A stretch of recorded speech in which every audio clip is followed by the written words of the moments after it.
Hello friends, എല്ലാവർക്കും double PSCയുടെ പുതിയൊരു വീഡിയോയിലേക്ക് സ്വാഗതം.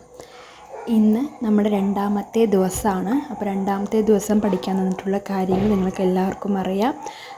സയൻസത്തെ താപവും ഊഷ്മാവും, പിന്നെ അതേപോലെ തന്നെ SCERT സംഖ്യകളും അടിസ്ഥാന ക്രിയകളിലും വരുന്ന SCERT ചാപ്റ്റേഴ്സാണ് ഇന്ന് നോക്കേണ്ടത്. അപ്പം ഞാൻ മാത്സ് പഠിക്കുന്ന രീതി എങ്ങനെയെന്ന് വെച്ചാൽ രണ്ട് തരത്തിലാണ്. ഒന്ന്, സോഡിക് അക്കാദമി എന്ന് പറയുന്ന പബ്ലിക്കേഷൻസ് ഇറക്കിയ ഈ ടെക്സ്റ്റ് ബുക്ക് വളരെ നല്ലൊരു റാങ്ക് ഫയലാണ്. ഇതിൽ 10th പ്രിലിംസിന് മാത്രമാണ് ഈ റാങ്ക് ഫയൽ വെച്ച് ഞാൻ പഠിക്കുന്നത്. അവരതിന് വേണ്ടിയിട്ട് മാത്രമാണ് ഈ റാങ്ക് ഫയൽ ഇറക്കിയിട്ടുള്ളത്.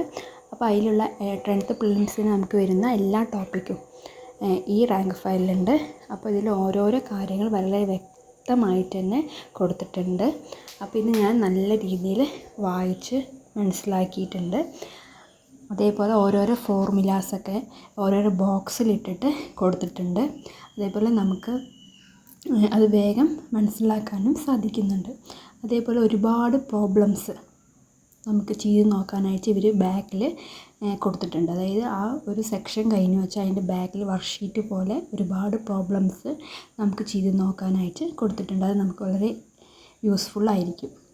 അതേപോലെ തന്നെയാണ് നമ്മുടെ ടെക്സ്റ്റ് ബുക്ക് SCERT ടെക്സ്റ്റ് ബുക്കിൽ വരുന്ന പ്രോബ്ലംസും ഇവർ കൊടുത്തിട്ടുണ്ട്. അതേപോലെ പ്രീവിയസ് ഇയേഴ്സായിട്ട് ഈ ടോപ്പിക്കിനായിട്ട് വന്നിട്ടുള്ള ചോദ്യങ്ങളും ഇവർ ഉൾപ്പെടുത്തിയിട്ടുണ്ട്. അങ്ങനെ ഈ സംഖ്യകളും അടിസ്ഥാന ക്രിയകളിലും എന്ന് പറയുന്ന ടോപ്പിക്കിൽ നമുക്കൊരു 100 പ്രോബ്ലംസ് ഈ ബുക്കിൽ നിന്ന് തന്നെ നമുക്ക് ചെയ്യാം. ഞാൻ പറഞ്ഞ ടെക്സ്റ്റ് ബുക്കിലത്തെ ക്വസ്റ്റ്യൻസ്, ടെക്സ്റ്റ് ബുക്കിൽ എങ്ങനെയാണോ ക്വസ്റ്റ്യൻസ് അതേ രൂപത്തിലാണ് ഇവിടെ കൊടുത്തിട്ടുള്ളത്. അത് നമുക്ക് ചെയ്യാനായിട്ട് സാധിക്കും. ഞാൻ ചെയ്ത് നോക്കിയിട്ടില്ല, ചെയ്ത് നോക്കിക്കൊണ്ടിരിക്കുകയാണ്.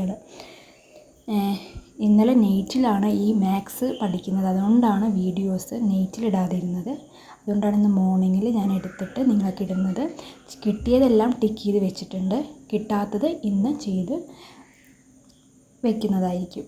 അതേപോലെ മാത്സിൽ നമ്മൾ SCERT ചാപ്റ്റേഴ്സ് ഒരു തവണയെങ്കിലും ഞാൻ തന്നിട്ടുള്ള എല്ലാ SCERT ചാപ്റ്റേഴ്സ് ഒരു തവണയെങ്കിലും വായിക്കാനായിട്ട് ശ്രമിക്കുക.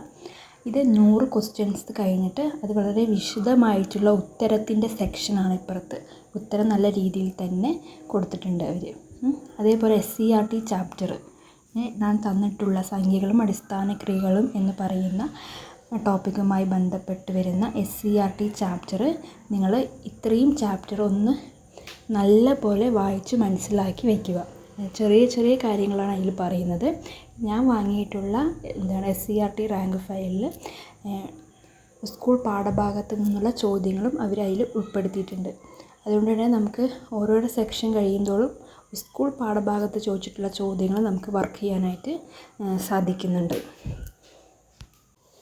സെക്രട്ടേറിയറ്റ് OAക്ക് മാത്സിൽ നിന്ന് 20 മാർക്കിനാണ് ചോദിക്കുന്നത്. നമുക്ക് 20 മാർക്കും സ്കോർ ചെയ്യണമെങ്കിൽ മാത്സ് നല്ല രീതിയിൽ തന്നെ വർക്കൗട്ട് ചെയ്താൽ മാത്രമേ നമുക്ക് 20 മാർക്കും സ്കോർ ചെയ്യാനായിട്ട് പറ്റുള്ളൂ. അതേപോലെ അന്നന്നാൾ തന്നിട്ടുള്ള ടൈം ടേബിൾ അനുസരിച്ച് തന്നിട്ടുള്ള ടോപ്പിക്ക് അതാത് ദിവസം തന്നെ കംപ്ലീറ്റ് ചെയ്യാനായിട്ട് ശ്രമിക്കുക.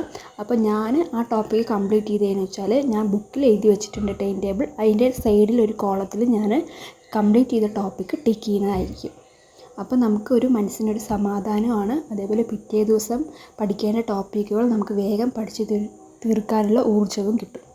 അപ്പോൾ ഞാൻ അങ്ങനെയൊക്കെയാണ് പഠനം മുന്നോട്ട് കൊണ്ടുപോകുന്നത്. അപ്പോൾ ഈ വീഡിയോ കണ്ട് എല്ലാവരും സപ്പോർട്ട് ചെയ്യണം. പുതിയൊരു വീഡിയോയുമായിട്ട് നാളെ വരാം. Thank you friends.